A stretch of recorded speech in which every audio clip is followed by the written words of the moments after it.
Assalamualaikum warahmatullahi wabarakatuh. Perkenalkan, nama saya Nabila Hidayatullah. Ini 240550110028. Di sini saya prodi Perbankan Syariah kelas A. Di sini saya akan sedikit menjelaskan tentang budaya organisasi. Nah, apa itu budaya organisasi? Budaya organisasi merupakan cara berpikir, bertindak, dan nilai-nilai yang dapat dipercaya yang dijalankan bersama oleh orang-orang dalam suatu organisasi atau perusahaan. Nah, budaya ini jadi kebiasaan bersama yang membuat perusahaan punya ciri khas tertentu. Contohnya di perusahaan A, semua karyawan. Nah, misalkan contoh di perusahaan A tadi. Di perusahaan A tadi itu semua karyawan itu harus datang tepat waktu, terus memakai sesuai seragam, terus kayak rapi gitu. Kalau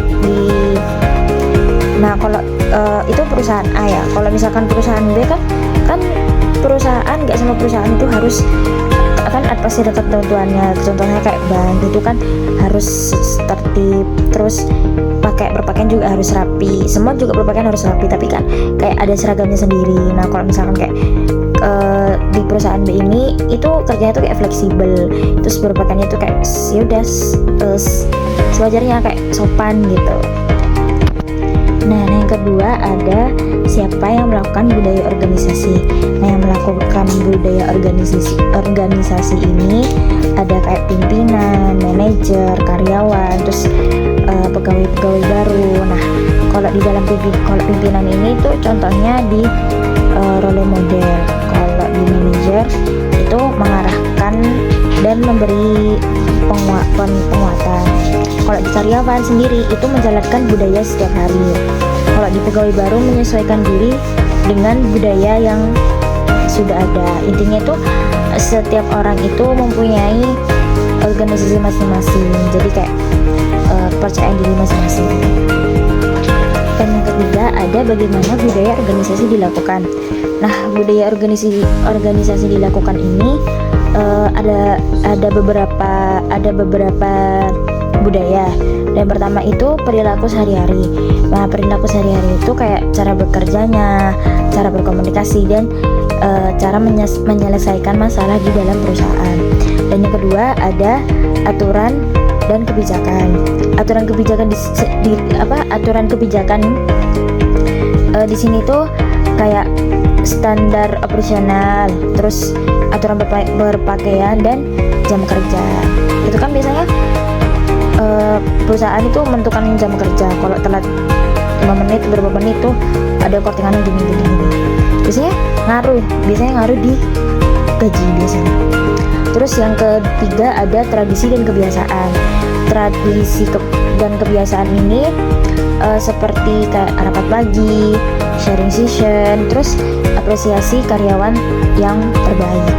Kayak misalkan di perusahaan kalian itu bakal ada reward yang karyawannya tuh kalau nggak sering telat, pokoknya rajin, itu biasanya ada reward atau kayak bonusan gitu ya. Terus yang keempat ada apresiasi karyawan terbaik.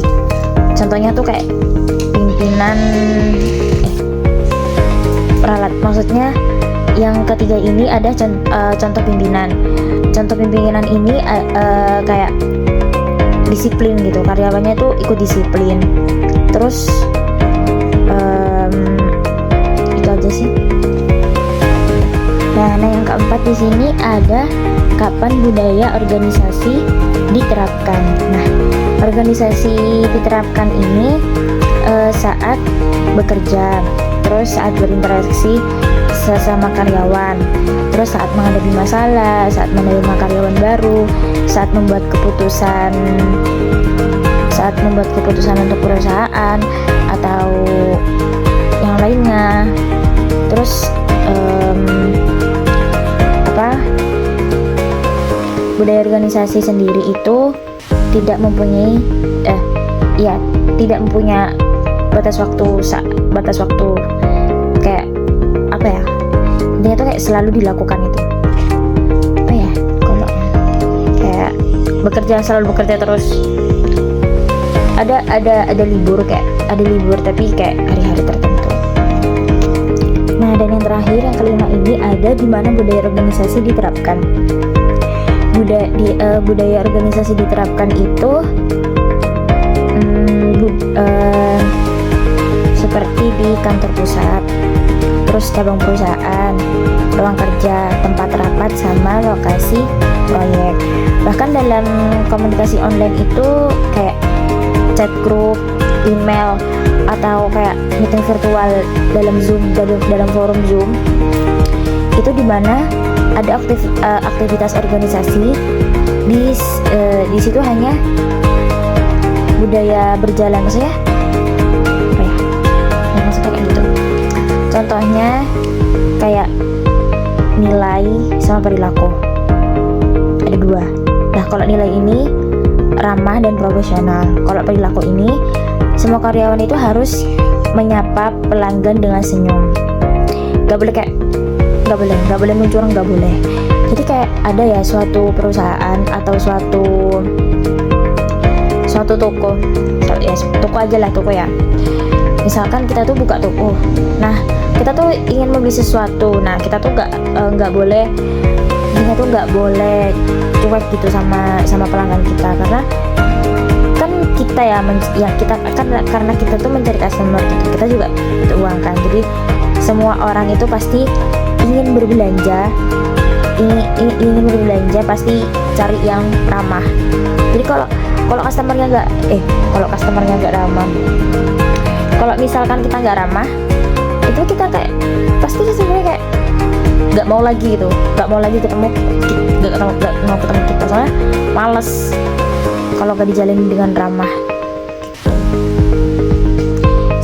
Mungkin itu saja yang bisa saya sampaikan, kurang lebihnya saya mohon maaf. Wassalamualaikum warahmatullahi wabarakatuh.